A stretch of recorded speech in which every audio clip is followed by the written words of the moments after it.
karena kita yakin sama Allah, ya udah lakukan yang lebih berat daripada yang kita mampu. Sesekali coba kayak gitu. Kalau buat saya tuh kayak akidah challenge. Kan sekarang orang challenge-nya macam-macam ya. Ada yang kalau yang di YouTube ada yang ngeprank temennya lah. Apalagi yang terbaru, keluar dari mobil terus joget-joget gitu. Gak ngerti juga maksudnya apa gitu. Ya terserah deh, itu mah ekspresi orang lah ya. Saya gak mau menjudge, yang jelas ternyata dalam Islam juga ada challenge-challenge yang keren gitu. Akidah challenge itu kayak gimana? Gambling dalam arti kita mengambil resiko, kita mengambil sesuatu yang menurut kita agak sulit, tapi kita berserah diri kepada Allah, itu kan keren ya. Salah satunya apa? Akidah challenge. Meninggalkan satu pekerjaan yang kita yakin itu enggak halal, lalu kita mencari pekerjaan yang lain yang halal tapi enggak yakin nemu apa enggak. Ini kan agak bertaruh kan? Nah, disinilah ada iman atau akidah challenge-nya. Dan dengan akidah challenge, akhirnya kita akan menemukan kebesaran Allah. Siapa yang pernah nerapin akidah challenge dalam hidupnya? Ibunya Nabi Musa. Ketika Allah mengatakan kepada ibunya, "Idz auhayna ila ummika ma yuha, an qadhifihi fit tabut, faqdhifihi fil yammi, falyulqihil yammu bil sahil, ya'khudhu aduwwul li wa aduwwullah." Itu berat banget loh. Ketika Allah berfirman kepada ibu Musa, "Hanyutkanlah bayimu ke sungai Nil." Supaya apa? Supaya dia nanti kemudian akan ditemukan oleh musuhku dan musuhnya. Kan berat nih.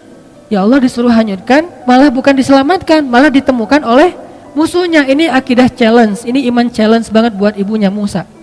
Dan kata Allah, la takhafi, jangan takut, inna radduhu ilaiki wa ja'iluhu minal mursalin. Kami pasti akan kembalikan dia kepadamu. Akhirnya dihanyutkan oleh ibu Musa, lalu Allah Subhanahu wa taala singkat cerita mengundang kembali ibu Musa ke istana untuk menyusui bayinya yang sedang kehausan di istana. Akhirnya kembalilah bertemu antara Musa dengan ibundanya, bahkan dengan keluarga besarnya. Ini namanya akidah challenge menurut saya nih. Atau Musa juga pernah akidah challenge kayak gitu ketika Allah bertanya dan Allah Maha tahu jawabannya. Wa ma tilka biyaminika ya Musa? Apa yang di tangan kananmu wahai Musa? Kenapa Allah nanya? Padahal Allah tahu jawabannya. Tidak semua pertanyaan di dalam Al-Quran artinya karena nggak tahu. Ada pertanyaan karena nggak tahu, ada pertanyaan karena nguji, ada pertanyaan karena ingin menegaskan berita. Dan ini pertanyaan Allah ingin menegaskan berita bahwa itu tongkat, bukan ular. Sehingga Allah nanya, "Wa ma tilka biyaminika ya Musa?" Apa yang di tangan kananmu Musa? Musa yang ngomong, Musa yang bicara.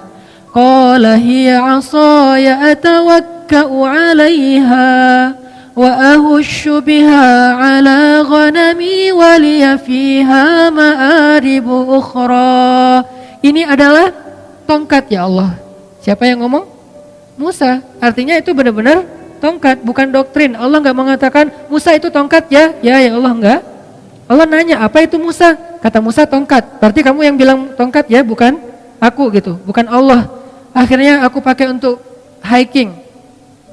Atawakka'u 'alaiha. Untuk apa itu? Untuk naik gunung. Apa istilah kita? Ya mudah-mudahan tidak ada yang mempermasalahkan. Hiking. Karena itu emang benar kayak gitu kan? Untuk hiking, kalau di zaman kita kayak trekking gitu kan ya, istilah-istilah kita kan ya, untuk naik gunung pakai tongkat. Wa husyu biha 'ala ghanami. Saya pakai untuk menggembalakan ternak-ternak. Waliya fiha ma'aribu ukhra, dan beberapa fungsi yang lain lah. Terus kata Allah, alqiha ya Musa, coba kamu lempar wahai Musa. Fa'alqaha fa idza hiya hayyatun tas'a. Lalu tiba-tiba ketika Musa melemparnya, dia menjadi ular yang merayap-rayap. Kemudian Allah kasih challenge buat Musa. Apa challenge-nya? Khudha, coba kamu ambil Musa. Ini challenge buat Musa, biar Musa makin yakin sama Allah. Dikasih ujian dulu. Khudha la takhaf, sanu'iduha siratahal ula. Gak usah khawatir. Berarti Musa khawatir. Karena Musa ngeliat, aduh ini ular dalam hidup Musa. Musa belum pernah megang ular. Sekarang disuruh pegang ular sama Allah. Khudha, pegang ular. Dan ini bukan ular biasa yang ditemukan di hutan. Ular, bahasa kita jadi-jadian. Kan lebih ngeri ya. Kalau ular biasa, kita juga jarang megang, nggak pernah megang, malah kecuali di kebun binatang, itu juga didampingin pawangnya. Ini nggak masalah nih, nggak masalah. Oh ya udah. Begitu dia agak-agak ularnya iseng dikit, Pak, ini kenapa nih, heboh gitu, panik gitu, agak-agak norak gitu kan ya. Megang ular di kebun binatang norak, gimana di hutan gitu. Jadi jangan meremehkan Musa yang khawatir. Kenapa Musa khawatir? Wajar. Pertama, itu ular liar yang bukan di kebun binatang, nggak ada pawangnya. Kedua, itu ular bukan dari semak-semak, dari tongkat. Kan aneh. Kalau dari semak-semak, ular biasa mungkin Musa nggak takut karena Musa seorang laki-laki yang perkasa. Tapi ini ular dari tongkat. Jadi kalau kita mau pakai nalar, kenapa Musa takut sama ular gituan doang? Karena ularnya bukan ular yang biasa, tapi ular yang berubah dari tongkat. Jadi kayak jadi-jadian gitu. Waduh, ini ular dari tongkat jadi ular. Gimana megangnya ntar kalau ada apa-apa gimana? Musa khawatir. Kata Allah, la takhaf, jangan khawatir. Sanu'iduha siratahal ula. Ntar kami balikin lagi kepada bentuk aslinya. Ini akidah challenge buat Musa. Kalau bahasa teman-teman yang ngajinya mungkin lebih lebih dalam, istilahnya rububiyah, uluhiyah, asma, sifat dan seterusnya, kita menerjemahkan, bukan mengubah istilah, akidah challenge. Dipegang sama Musa dikit, langsung berubah lagi menjadi tongkat. Maka bertambahlah iman Musa. Bertambahlah, arti bertambah iman apa? Bertambah percaya sama Allah, bertambah yakin sama Allah. Nanti kalau dikasih challenge yang lain, udah sanggup. Challenge berikutnya apa? Challenge berikutnya adalah idhab ila Fir'aun innahu tagha. Pergilah kepada Fir'aun, dia itu jahat banget. Itulah challenge yang lebih berat daripada megang ular. Tapi Allah kasih challenge yang kecil dulu biar Musanya makin yakin.